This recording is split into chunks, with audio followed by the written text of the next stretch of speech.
Hello, this is the front desk.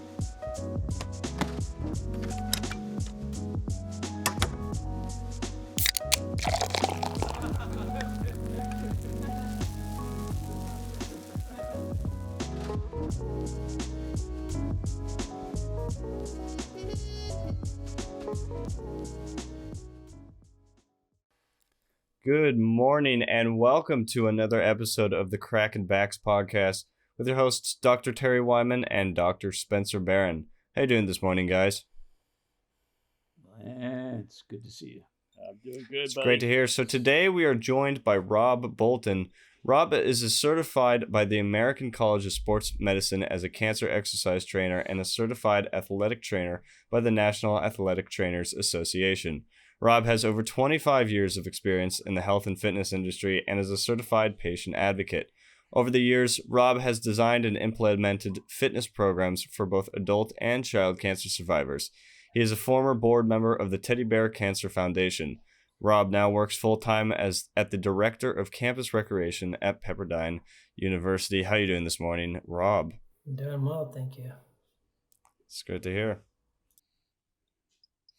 You know, Robb, I'm gonna start this out because our lives have intertwined so much. And first year student CLU, then you were running a gym in Santa Barbara, then you're working for NFL guys at the factory. Then I hear from one of our mutual friends, Dr. Riggs, that you're doing research on cancer and athletics. I mean, and we've always seemed to weave in and out. But now your whole life you breathe, your life evolves around cancer, which most people want to run from, and you seem to run towards. And but when we first met, you were all about soccer, and that was your passion, and you wanted to be the Galaxy's trainer and all that kind of cool stuff. And we even worked on the sidelines together at like pick up a pro soccer teams.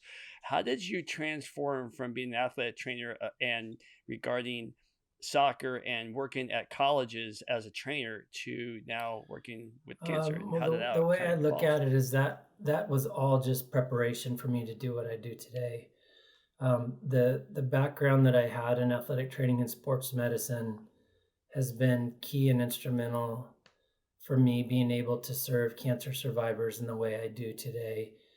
First of all, the field of exercise science applied to cancer survivorship is not that large.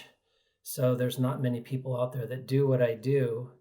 And so it's a very specific skill set. It's not something that just a general personal trainer could jump into, because there's a lot more medical nuance to dealing with people that have had cancer. And I feel like that's where my athletic training background has served me so well, because athletic training is rehabilitation and, taking someone from baby steps, gradually progressing them back up into functional training and usually at a higher level. But, with a cancer survivor, I'm just stopping usually a little bit sooner than I would in the progression of a professional athlete or a high level athlete who continues to train to get back on the field. Whereas someone with cancer is just trying to survive to get back to having some type of normalized life and being able to be active. And so I know 100% that my whole path was designed for me to get the experience working in sports and having that mindset of wellness and integrating my practice over the years, meeting people like you and others, like you mentioned, Riggs Click, people who are really dedicated and passionate about holistic medicine, because that's what I do now, is I'm really applying all that to survivorship for people with cancer, both adults and children. I understand you've always been a researcher, and what was the spark that ignited you to move forward on that, especially when it came to kids and exercise? I think it's a fascinating combination that people aren't aware of. Yeah, so the crazy thing is that, and I tell this story all the time, is cancer led me to what I do now. So the story really starts my first work in this field and applying my background in sports medicine started when I ran the gym that Terry referred to in Santa Barbara, which was in early 2000s. So at the time, I was approached by a new founded organization in Santa Barbara called the Teddy Bear Cancer Foundation, and their mission is to serve pediatric cancer families with financial assistance as they're going through the whole journey of childhood cancer. And so the founder, Nikki Katz, asked me if I'd be interested in joining their first board. And so that's where I initially got involved with pediatric cancer. And at the time, I was running a gym in Santa Barbara. And so it just, came to me, well, I have the tools, I have a facility. In addition to the service that the Teddy Bear was already doing, I offered to train any of the local kids at my gym for free. Again, just starting to dip my toes in the water and applying my sports medicine background, working with children. And one of the first children I worked with had actually had a partial amputation of her lower leg because of the cancer. She had osteosarcoma. So it was very close to the realm of athletic training because it was more of an orthopedic type issue, which I was trying to show her how she could still be active with that orthopedic limitation. So gave me comfort knowing like I am familiar with that. And the cool story with that is that she's actually one of the directors of Teddy Bear now, 20 years later, one of the first people I ever worked with. But so that really lit the fire in me, showing me that there was a different pathway that I could use my skill set other than training athletes and people who just wanted to be fit. And then fast forward years later, I was working back in Westlake, as Terry mentioned, with another very high level sports performance center run by a former NFL athlete. And, after working there for a while, I started to feel like I was just burnt out and not really into that job anymore. So I decided to resign. Well, come to find out that the feelings I were having wasn't necessarily emotional. It was actually physical, hormonal, because I actually had thyroid cancer that I found out 2 months after I resigned. So, the frustration I was feeling at the job was just the hormones in my body being completely out of whack because of the thyroid cancer. So the thyroid cancer is what got me to leave. And even before the diagnosis, I was like, what am I going to do now? And what popped into my head was, well, I want to figure out how to get back to serving children with cancer using my background and knowledge because that was so impactful from before. So that, that cancer diagnosis was really the spark that made me, reset my career, change paths. And, I started doing research about what programs were available in the country, which there were very few. There's not really a lot of specialized certification programs in this field, and I wanted to have more than just my athletic training. So fortunately, there were a couple specialty certifications, one by the American College of Sports Medicine for cancer exercise training, which I undertook that program. There's another program in Denver, Colorado that I flew out to and did their weekend certification. And then I also did a year-long program at the University of Miami to become a certified patient advocate, because that's the other aspect of, you serve survivors, but there's a whole host of psychosocial and emotional things that go into the cancer journey that you can't just ignore when you're treating somebody. So that's really how it started. And it's crazy how that whole story unfolded because, I'd already decided that this is what I was going to do. And then again, the irony was a couple months later, I found out about my diagnosis, which caused me to pause in my training and certifications in that pathway to deal with my own cancer again at the time.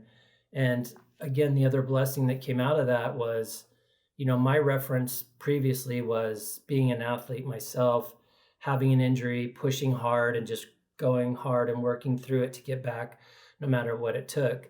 And I didn't have the reference of a cancer survivor recovering, only that athlete mentality. And that's really not the right mentality for someone with cancer. So I learned myself, because when I was trying to recover from the thyroid cancer, I tried to push too hard in my own recovery. And what would happen is I would feel good, work out way too hard, and use up all my energy, and then I'd be wiped out for 4 days. So I kept hitting a wall and then being set back and wall and set back.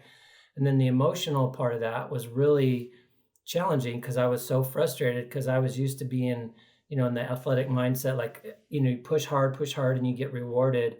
Well, that doesn't work in the cancer world. You need to go slow, and it's all about baby steps, which I gradually and eventually learned.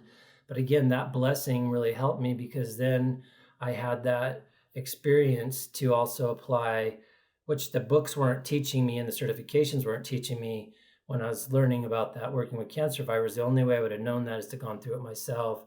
Plus, it gave me the perspective of being a survivor, which is when I was initially trying to get into this area. Some doors were not open to me because people thought I was just a personal trainer trying to break into a market and make money, for whatever reason. But as soon as I had the ability to call myself a survivor, every door opened to every doctor and everyone in that area where they were all welcoming to me because they saw me as, as a survivor trying to get back to survivors, not just like someone who had experience in the medical field wanting to help. So again, it's crazy how all those things worked, but they were all instrumental pieces in me being able to do what I do today. Rob, let me get this sequence straight. You were already interested in helping kids with cancer, and then all of a sudden you have the diagnosis. Is that? Yeah, it was crazy. I mean, the Like irony here is unbelievable. It's crazy because, with thyroid cancer, again, it's hormonal. So again, being an athlete, I was very in tune with my body.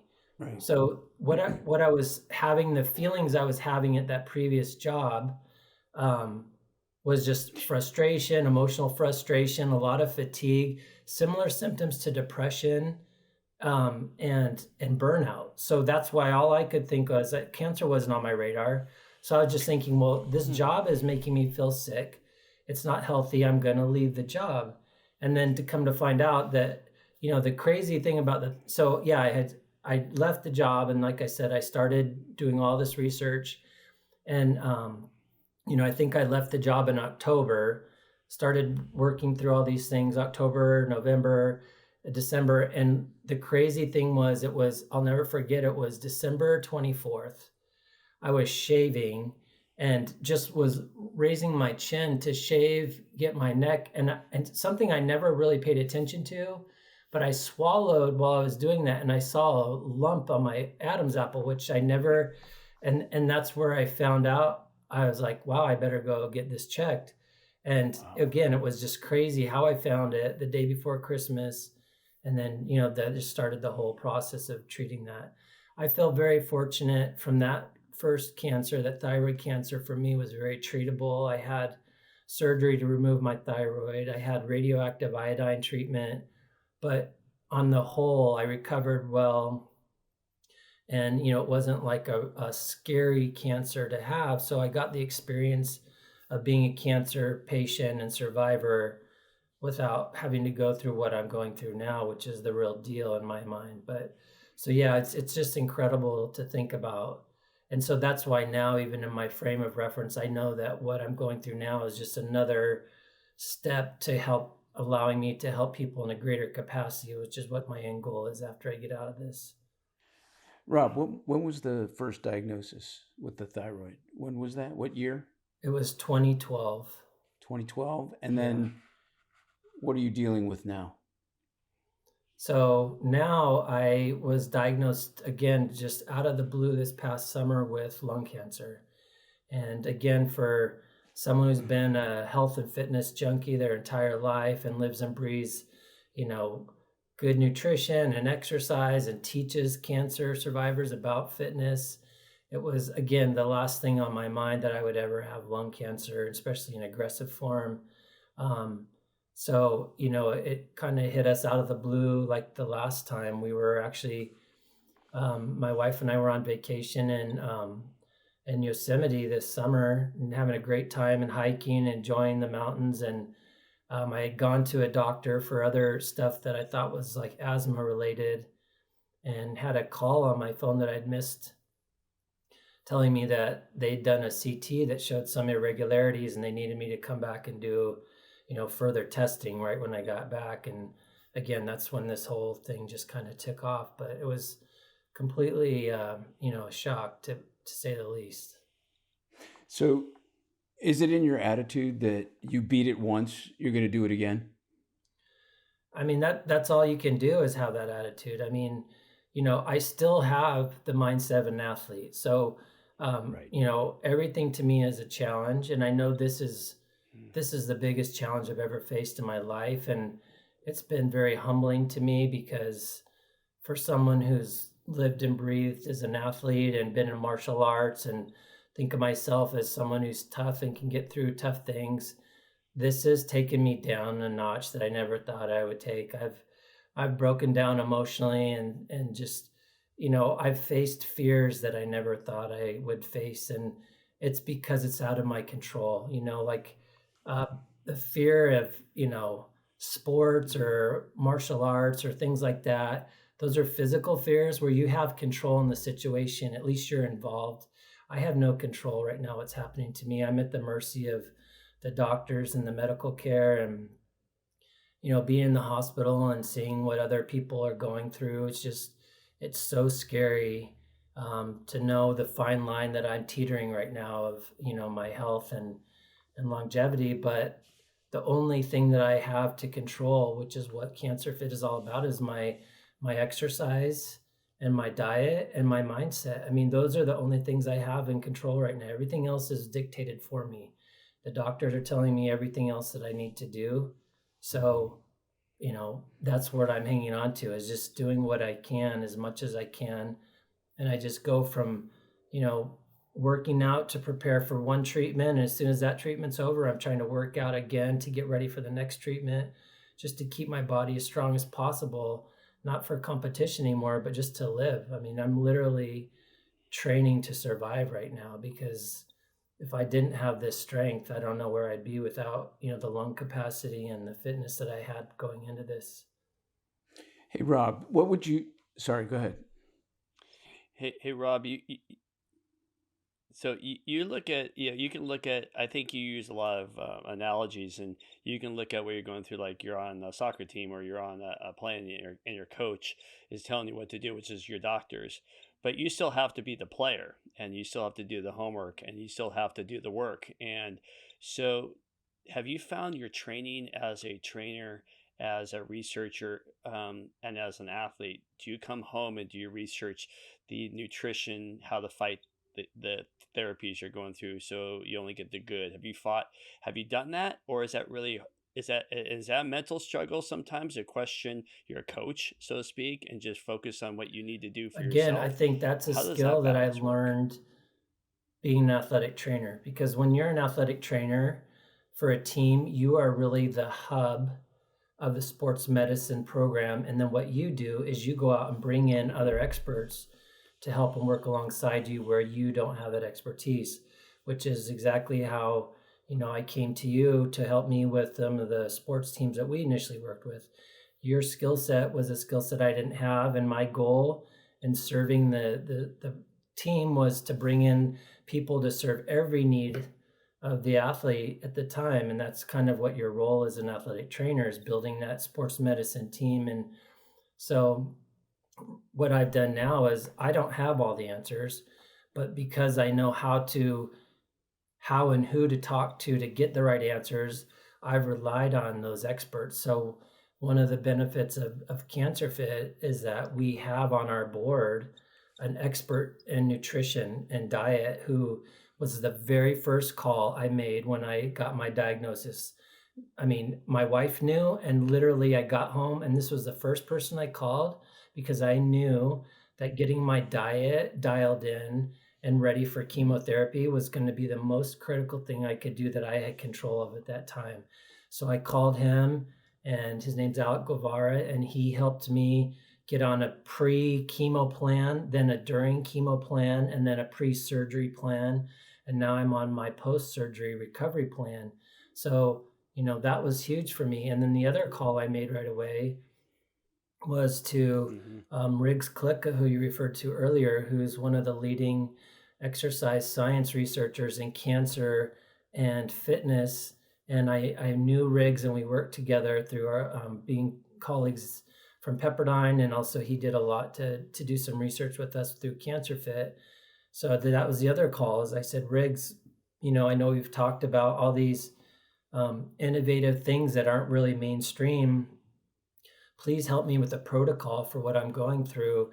One of the things that Riggs and I had talked about over the years was he'd seen studies about the efficacy of actually using doing cardio at a low level while you're in chemo treatment, because what it does is it helps to oxygenate the body, which is bad for the cancer. It stimulates circulation, which is going to get the chemo in through your body quicker, and then it metabolizes it so it gets out sooner once it's done its job. So I actually had a little pedal exerciser that I took with me to the chemo infusion treatments every time, and the nurses were like, "Who is this nut over there riding the bike?" And I mean, I really feel it helped me tremendously. I know I had a very intense high dose chemo regimen because of the severity of my cancer. And when I went to see my oncologist after halfway through, he kind of had this shock look on his face when he saw me and saw how well I was doing. And he was like, he pretty much said he expected me to be not doing as well based on what they gave me. But I'm sure that the exercise during and then even in the days in between was really key to me. And another cool story to that is I had another friend from Santa Barbara who was actually going through treatment himself concurrently in Santa Barbara. And I told him, "Hey man, you got to get one of these pedal exercisers while you're in there." I told him about the research. And the cool thing is he took it into his infusion treatments, and the infusion center in Santa Barbara was so impressed. He said he went back for a second infusion and they had bought 3 of these for all their patients to use. So to me, it's like that was proof of why this is my journey, is I'm influencing the care of other people, even indirectly, just by sharing this research, which is known but not widely known, unfortunately. Let me ask you about Cancer Fit. You have a motto to that, and at the same time, because your history with helping kids, I also want to ask you, what did you say to those children while they were recovering? In fact, tell me about that more, and then lead into Cancer Fit. But what would you share mentally and emotionally with these children that, it's hard to fathom a child to have cancer, yet an adult, so. Yeah. So, again, my background being in athletic training and being a coach and being involved in sports, I've worked with kids my whole life. So I know how to relate to kids on their level because I've coached them, and, that's all I've done.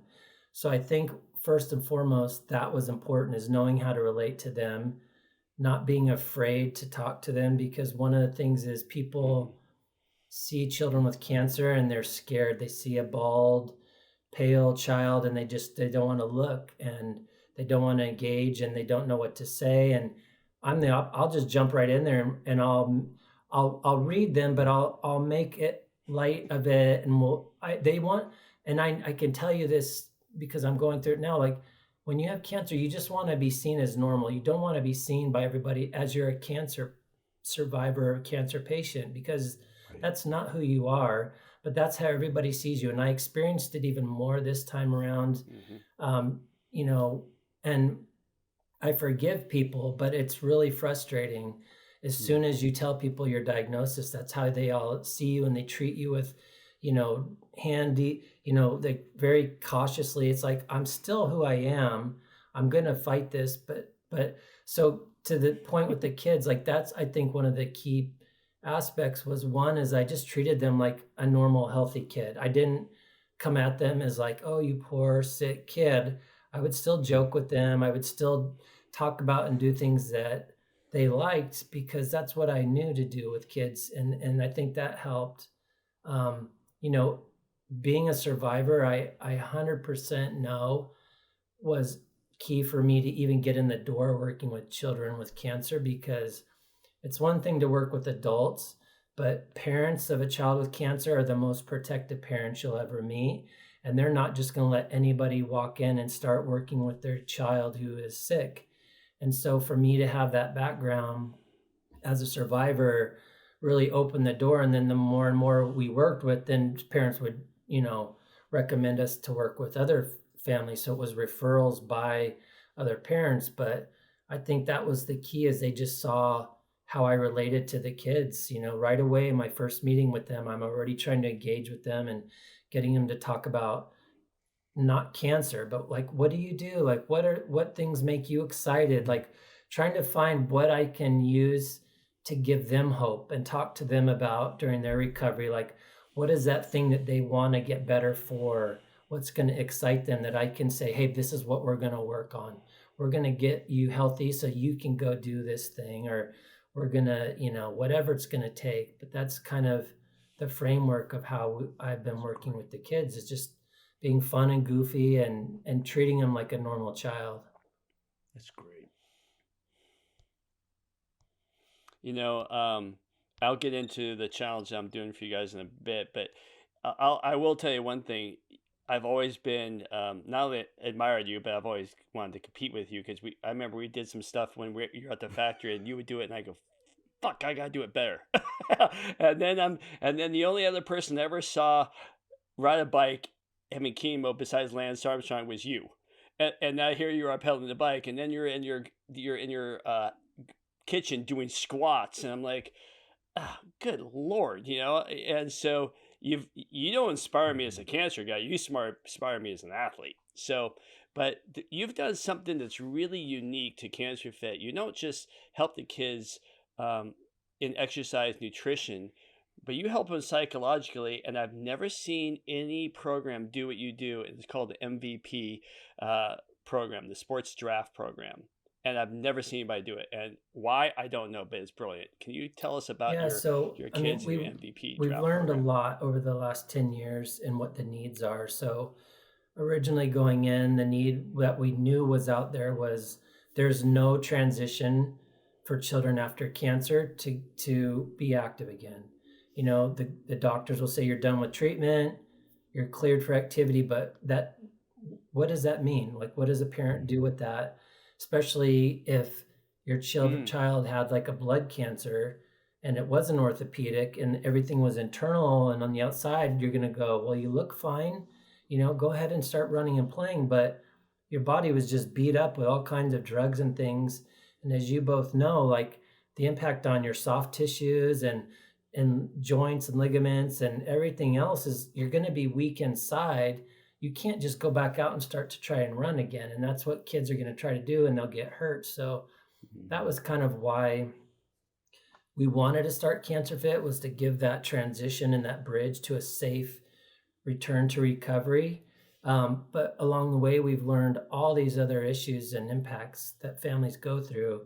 The psychosocial issues that kids and families go through is probably one of the most debilitating, because it really affects their quality of life. And one of the big differences between a child cancer survivor and an adult is children are losing much more of their future life because they're young, if they have cancer when they're young. Most adults, fortunately, it's usually later in life that they get cancer. So the only blessing for them is that they've hopefully had some good life they've lived prior to that, and then they can learn to live, with whatever challenges after. But if you're a child, you haven't even started your life. You're developing and formulating who you are and what you want to do. And so to have this derail you from your peers and your activities and everything, your school, it's very debilitating. And so one is we learned we need to continue doing the fitness and exercise piece, both for the short-term and the long-term benefits. But this psychosocial piece is just as important, because if they have the physical, it's not going to matter if their mind is not going to let them use that physical ability. So the MVP sports draft was really an idea, again, out of my love for sports, of just connecting a child with a sports team, and a sports team becomes the mentor group for a child for a season. The child gets matched. They meet the team. The team does a special signing ceremony and gives them a bunch of love and gear, and they get to hear the child's story. So the win-win for that is that the team really learns about true adversity, which for a sports team is key, because, we'll have them, these athletes might think, well, tough for them is going through preseason double day workouts. And then we bring in a 5-year-old kid and go, well, this little kid here has had 20 surgeries and been in the hospital for over a year. You think you have a hard day because you have to work out twice? Like, this is what real hard life looks like. So it reframes their reference of that. They become inspired by the story of these children. And then in turn, they give their love and support as big brothers and sisters and mentors to these children and lift them up for a season. And it's transformative. Some of these kids, like one of the coolest, we have many cool stories, but one that's very impactful and was one of our first stories, is one of the first children we matched was a little boy from Newbury Park, who at the time was 10 years old, that was battling leukemia. And he had played different sports. His primary sport was Pee Wee football. And so I was trying to do the first match with CLU football. And as an alumni, I reached out and, we had a time window that we had to try to get this to happen quickly because the season was coming up. And I wasn't having luck getting a hold of the coach. It was when we just started this program. So I decided, well, let me just reach out to the soccer coach who I played for, was the athletic director, Dan Coons. It took Dan 5 seconds to say yes. I mean, I said, Dan, can we? He's like, yes, whatever you need, it's a yes. So the cool story is we matched Dylan with the men's soccer team at CLU. He wasn't a huge soccer fan until that, but once he met these guys, he was inseparable from that team. He went to every practice that preseason. The guys took him to the CAF to have meals with them. He was on the sideline at games, high-fiving and joking with the guys. You would have thought he was one of the team members after a few weeks, the way that he interacted with these guys. Well, that transformed his life. And now, 10 years later, he's the varsity starting goalkeeper for Newbury Park High School. He's going to probably be the team captain this year, and he's getting recruited to play soccer in college. So if that doesn't show an amazing impact, my God. And probably even cooler than that is he is still in connection with the athletes 10 years ago who are now, one of them's a doctor from CLU, from the soccer team. They're still in touch with each other, which is just amazing. What a great story! Oh my God. That's so the value that you bring to the table. Thank you for sharing that. What is the motto for Cancer Fit? I mean, the motto is just, there's always hope. And the goal for us is to inspire hope by giving them the tools to have hope. Because everything can seem very bleak and scary when you don't know, what does hope look like? Like, what am I fighting for and how do I fight? And what we're telling them is these are the things you can control, and that's what's going to give you hope. Because if you just rely on everyone else to take care of you, you feel helpless because there's nothing you're doing for yourself that you have control over, and you're just literally sitting there waiting for the next treatment, waiting for the next appointment. But I can tell you right now, the best part of my day and my days the last 3 months is when I exercise. My mind goes back to like, this is what it feels like to be normal again. I mean, that's what I'm used to. That's what I do. I have those few minutes of peace where I'm like, I'm not thinking about the cancer. I'm just exercising. I'm getting the endorphins and I'm in control. I'm, as tired as I am, as sick as I might feel, I know I just have to push myself to get started. And then all those good feelings will kick in. And that's my hope, is like, the only way I'm going to beat this, the only thing I have to hang anything on right now is that I have control of keeping to fight. And my fight is being fit and staying active as much as I can, whatever it takes. Like Terry said, like if it's me just doing some squats or doing some range of motion exercises or whatever, those are all little pieces of hope for me, because it's like I'm fighting, I'm active in my fight. And that's what we want our families to have, is that hope and being part of the fight. Yeah, hope goes a very long way.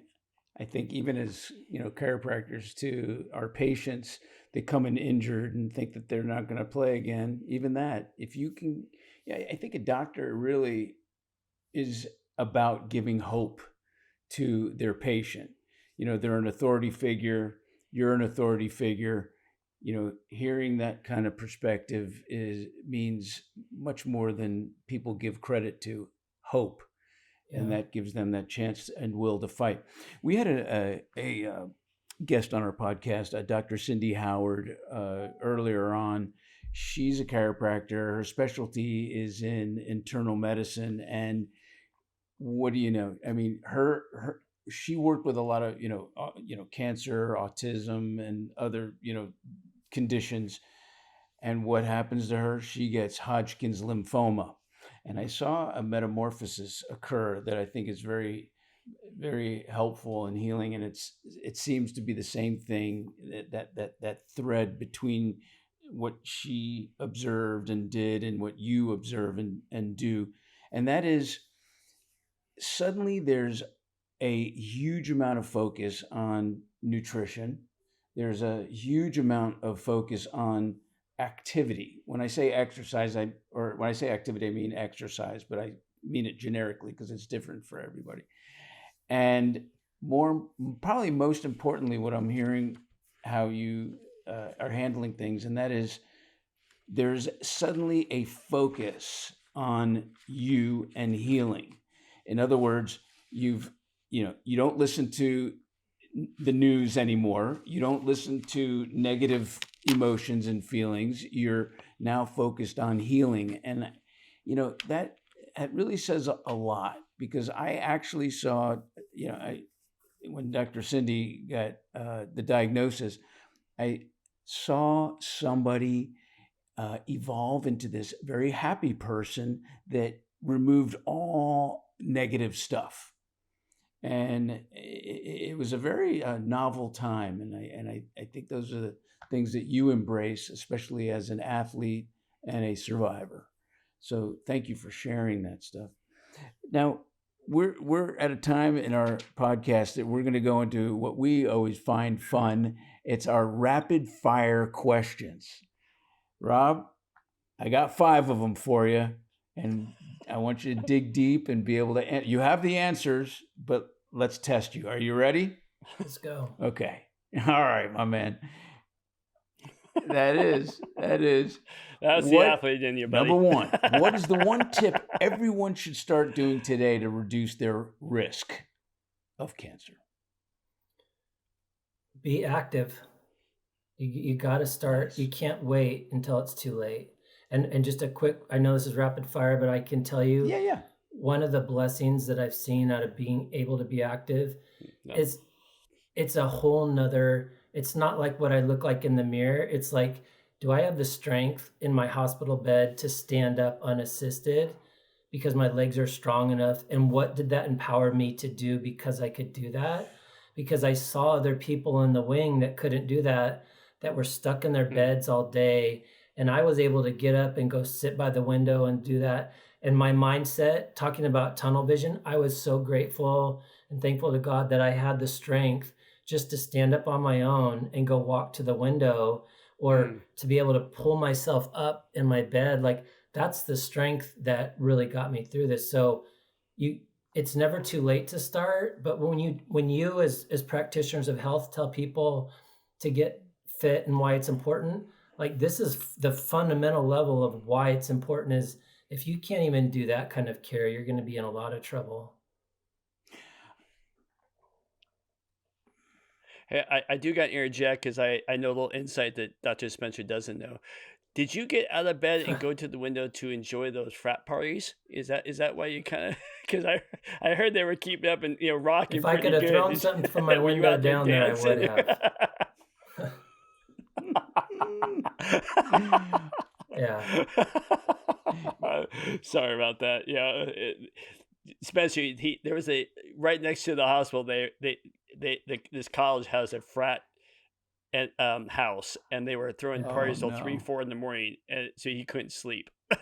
And yeah, it was funny to look at. It wasn't probably funny to go through at the moment, but you look back, and go, what the heck, Of all the people that happened to, poor Rob has Yeah. a party I that he want can't even to party with. really appreciate Oh, the fact that your little successes, just standing up in bed, is Mm. part of hope and yeah, part of your athletic mentality. And you're right, that's activity. Yeah. That was your exercise, and that is something that everyone should embrace.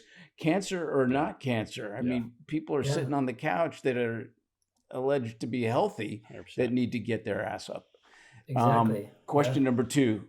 Thank you. Yeah, Question number 100%. 2. What is your favorite exercise to do now? Um, well, prior to this, it was kayaking. Ocean kayaking is my favorite. That's my wife's and I, that's our Zen happy place to get out in the kayak in Santa Barbara and just be in the ocean and enjoy the view and the ocean air. And so that's what I'm holding hope for, getting back into the kayak, hopefully in the spring. And that's why I'm fighting so hard so I can get back to doing that. Oh, I love it. Question number 3.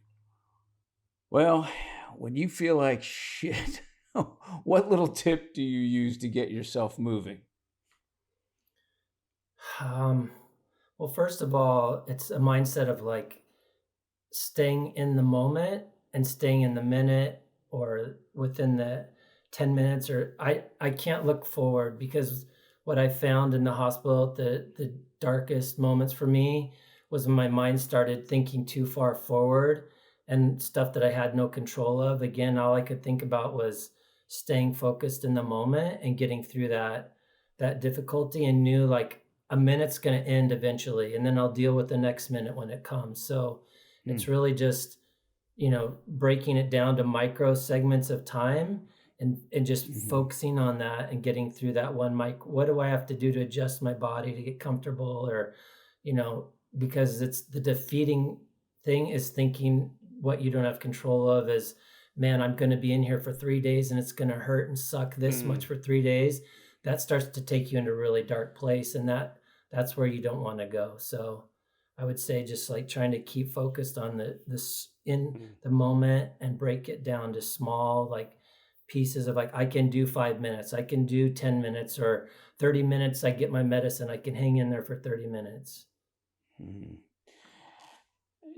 That actually is that's kind of a practice that I do even as a healthy, active person, is if you chunk down time and into what I call small bite-sized portions, you can accomplish a whole lot. And I thank you for sharing that, because I think Yeah. that it has a lot of merit, So true. across the board. Please share with true. me. This is Yeah. question number 4. It's a legit question. Funniest moment you ever had with a team that you worked with? Oh, man, there's been so many. I can tell you one of my greatest joys in working with athletes is just having fun, because at the end of the day, I'm still a kid at heart. I'm still competitive. I can't run around on the field, but I can still talk trash and joke around with them and tell them what they can't do or how great I was when I was younger. And just the banter to me is the best part. I mean, I've had so many funny, great moments over the years, but I think it all comes down to just the fun banter and being in that fun, positive environment with athletes, which is why we created the MVP Sports Draft, because I want our children to feel that same sense of love and joy of being around a positive team environment, because that's what it's all about. It's camaraderie and lifting each other up and just having fun and keeping life light. Oh, that's great. So I want you to kind of reach back a little bit. See if you can remember a story that makes you laugh that maybe your wife, your kids, maybe haven't heard yet, and something that you kind of look back and that was really funny. Can you think of anything that Oh man, that my brain's you not working remember? that great to think back on stuff like now. I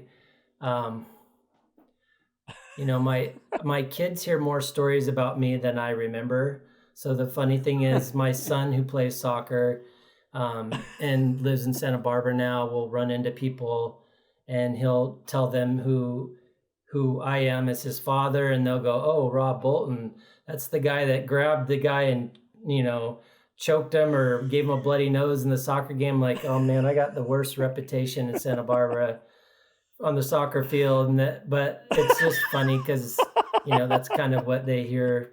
I was this big tough guy on the field back in the day, but I'm a big softie now, so they laugh because they see me like, wow, that was you. You work. Yeah. You were kind of a rub dirt on it, get back in kind of guy, huh? All right, last question, number 5 is, you did mention about your son, and what is your proudest moment as a dad?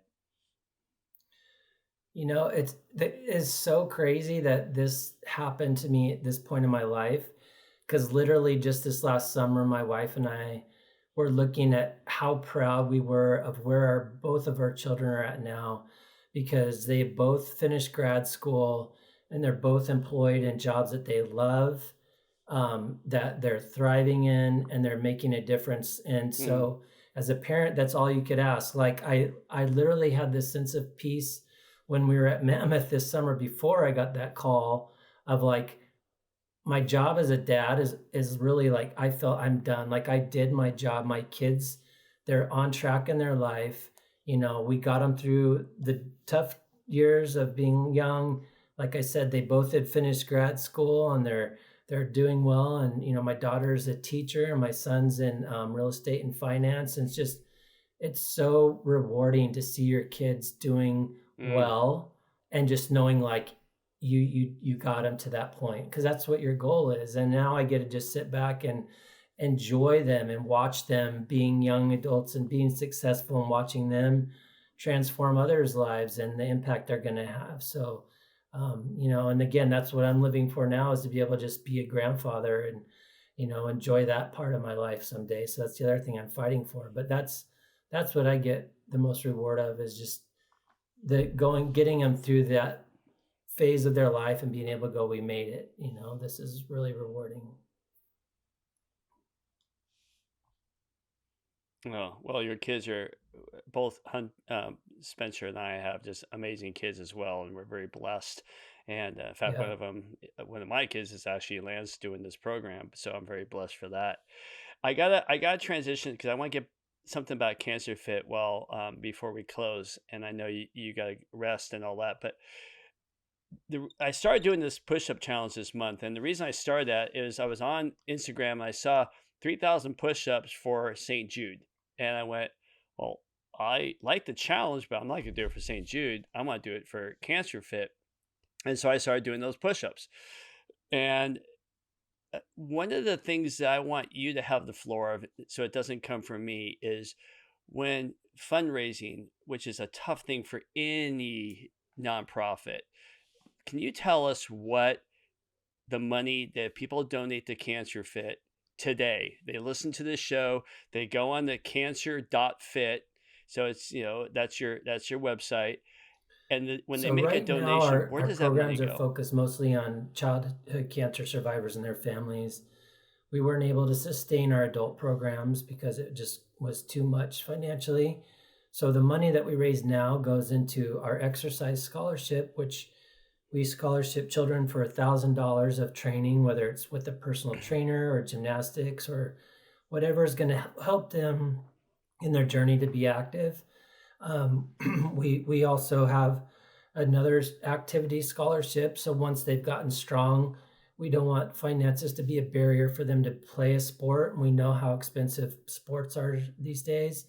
So we'll also scholarship them to pay for their sports participation fees, or join martial arts or an activity, so that they can find something they enjoy, and then it just becomes like a normal child. It's just for fun.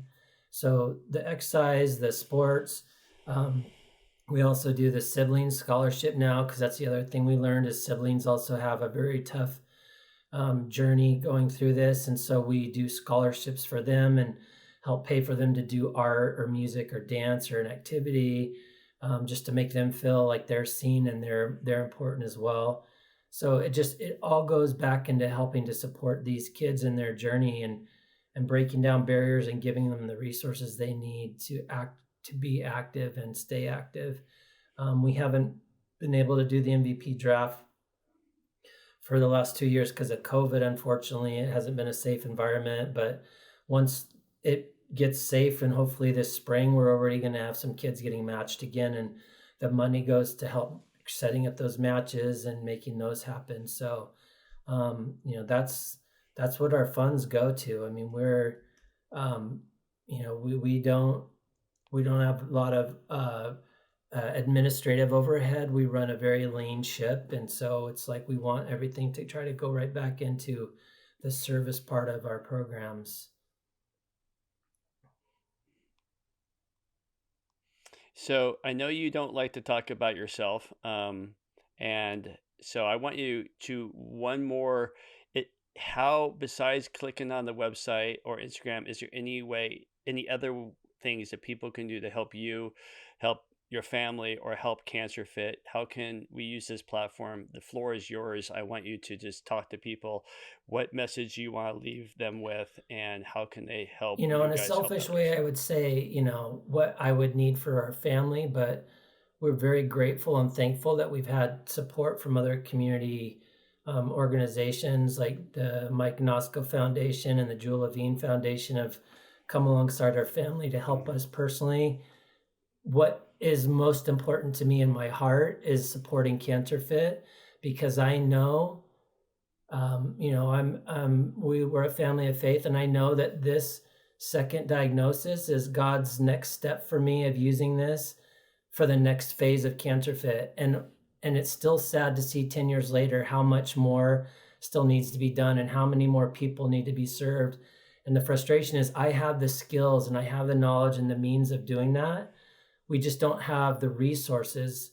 So my goal coming out of this is we got to make Cancer Fit bigger and better and get more support so that we can serve more families. We want to be able to serve adults again, and we want to serve more children than just children in our area. We want to get to serving more children in Southern California, and the dream would be beyond that. But so anyone who has resources or connections, I mean, as soon as I'm done with this, I'm going all in and making Cancer Fit like as big as it can be, because we need to do that. We need to spread the word, and I need to share my story of how I got through this again and what it meant for me and how we can help others. So I would just say any connections, resources, thoughts, ideas that can help with the mission of Cancer Fit, because I know that's why this is all happening, because I know I'm strong enough to handle it, and it's going to be for a greater good. Well, your mission will be your legacy. Cancer Fit will live on, and you are the one who will install and make it thrive and continue bringing that great experience to kids and everyone else on the concept of cancer, exercise, healing, health, and wellness. So thank you so much for sharing. Yeah, thank you very much for having me. Hey, Rob, we'll put all your contacts, all your links, everything will be on the description for this podcast. So when people listen to it, they can go to that. And I hope we can do a lot to help you out, because you've done so much for our community. And now Dr. Spencer knows why you're on our show, because you've been such a light in the town that I live in. And you've been a light in my life for, 30 years. So love you to death, pal. And we're going to keep fighting for you. Very much. And let's get cancer nationally. Thank you both. Thank all of you. Let's get Cancer Fit nationally.